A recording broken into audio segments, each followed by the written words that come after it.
ప్రకాశం జిల్లాలో లవ్ జిహాద్కు వ్యతిరేకంగా విశ్వ హిందూ పరిషత్ ఆధ్వర్యంలో ర్యాలీ చేశారు. టీసీఎస్ లాంటి ప్రముఖ సంస్థల్లో పనిచేస్తున్న ముస్లింస్ పెద్ద పొజిషన్లో ఉండి హిందూ అమ్మాయిలే టార్గెట్గా లవ్ జిహాద్లకు పాల్పడుతున్నారని ఆరోపించారు.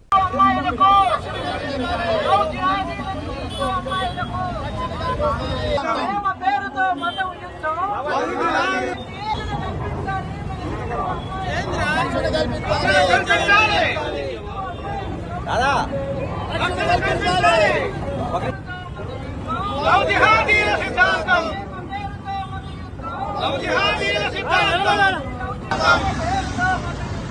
లవ్ జిహాదీల సిద్ధాంతం పేరుతో మనం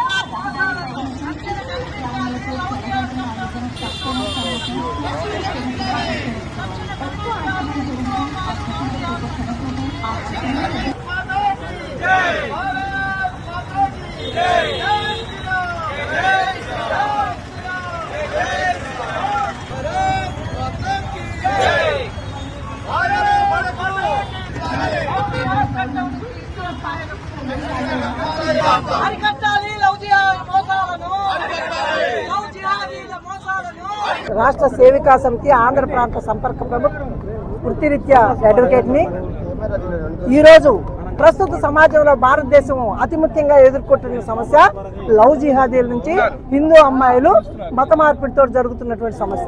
ఇది ప్రస్తుతం ఇంత సివియర్ గా ఉన్నదాన్ని చూసినట్టయితే మన దగ్గర ఉన్నటువంటి మహారాష్ట్రలో నాసిక్ లో ఉన్నటువంటి టీసీఎస్ కంపెనీ అందరికీ తెలుసు, సాఫ్ట్వేర్ కంపెనీ.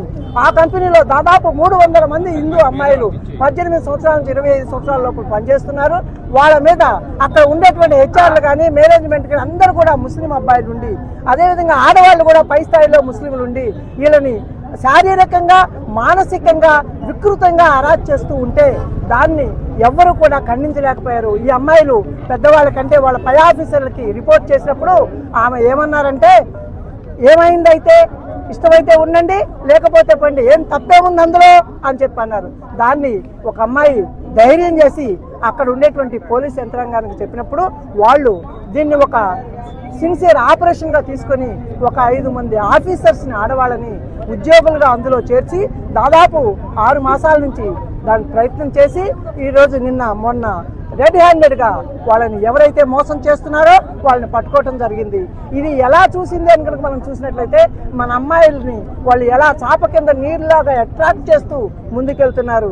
మనలో ఉండేటువంటి ఒక మంచి గొప్ప లక్షణం అన్ని మతాలు సమానము, అందరూ భగవంతుడు సమానులే, మానవత్వమే మాధవ సేవ, అంటే మానవ సేవే మాధవ సేవ అనే మన సిద్ధాంతం ఏదైతే ఉందో దాన్ని వాళ్ళు అలసత్వంగా తీసుకొని మా మతమే గొప్పది, మేమే గొప్ప అనే భావంతో ఈ హిందూ అమ్మాయిలను టార్గెట్గా వేసి వాళ్ళ జనాభా పెంచుకొని ముందుకెళ్ళడానికి ప్రయత్నం చేస్తున్నారు. మన హిందూ సమాజంలో భారతదేశంలో 80% గా ఉన్నటువంటి హిందువులు క్రమేపీ తగ్గుతున్నారు. మైనారిటీలుగా ఉన్నటువంటి ముస్లింలు ఈరోజు మెజారిటీలుగా మారడానికి ప్రయత్నాలు చేస్తున్నారు. ఈరోజు మనం కనుక సమాజంలో చూసినట్లయితే ప్రస్తుతం మనం ఒంగోలులో చూసుకున్నా కూడా ఈ ముస్లిం సమాజం నుంచి మనం ఎదుర్కొనే ఇబ్బందులు అనేకం మీకు తెలుస్తూ ఉంటాయి. అలాంటి వాటిని అన్నింటినీ ఖండిస్తూ ఈరోజు మన అమ్మాయిలకు జరుగుతున్నటువంటి ఇబ్బంది ఎక్కడ జరిగిన అమ్మాయి, ఎందుకంటే భరతమాతని మనం తల్లిగా పూజిస్తాం, అలాంటి భరతమాత బుద్ధి బిడ్డలైనటువంటి అమ్మాయిలకు జరుగుతున్నటువంటి ఈ వికృత చర్యలు అన్యాయం ఏదైతుందో తీవ్రంగా ఖండిస్తూ ఈ లవ్ జిహాద్ వ్యతిరేకంగా యాంటీ చట్టాలు ఏవైతే ఉన్నావో వీటన్నిటిని అంతలెక్క ఇంప్లిమెంట్ చేసి దీనికి ఒక సపరేట్గా ఒక ఇది పెట్టి ఇప్పుడు కూడా మన దగ్గర నిన్ననే ప్రకటించారు 112 అనేటువంటి నంబర్కి కాల్ చేస్తే ఈ యాంటీ చట్టాలు కూడా ఎలాంటి ఇబ్బందులు జరుగుతున్నటువంటి అమ్మాయిలు ఎవరైనా కూడా వాళ్ళ పేరు రహస్యంగా ఉంచి స్వీకరించబడుతుందని చెప్పారు. పోలీసు యంత్రాంగం కూడా దయించి దీన్ని తీసుకొని ముందుకు తీసుకెళ్లాలని కోరుకుంటూ ఈ లవ్ జిహాదులకు వ్యతిరేకంగా వాళ్ళు అలాంటి వాళ్ళు అసలు దేశంలో ఉండకూడదు, భారతదేశంలో ఉండే వాళ్ళు మతం ఏదైనా అందరూ భారతీయులే అనే భావంతో చెప్పడం జరిగింది.